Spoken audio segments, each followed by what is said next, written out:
বুঝলা কোনো সম্বন্ধ নাই রে ও আল্লাহ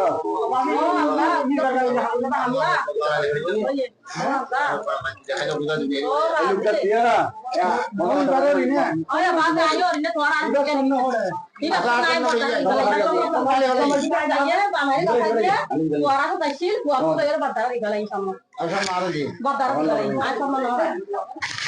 আর বা নিবা হালিশরাগর এটা আর বইনর হুয়ালা আনি দি তইলে সম্নবা দিন নিবার আদত আছে সম্ন বেশি করে এই খর ব্যবসা করি বলে সম্ন খুঁজছে এই সম্ন খুঁজি যখন সম্ন নদের তইলে তোর চুলি নেড়া দিবা লাগে হাড় তোর রাতি মারিবা লাগে কি যদি হইতা হল দই চললাম দিবি নদী হ এন হই করে তইলে করেন একদূর আর বারো নেলিফোন করছি শুনে আড়াই দে মানে আর বই নাই এখন মজুয়ানি হলে তখন টাচ নেয় হইয়ে দে আর ফোন করি যদি মানুষের হো দিলে আর রাতিয়া জগা দিবে আমার শহর ভিতরে জগা দিবে আজ তারের পরপরই আমার নির্বাচনী এলাকা 3 নম্বর ওয়ার্ড চরপাড়া আজকে একটা নাট্যজনক ঘটনা ঘটেছে।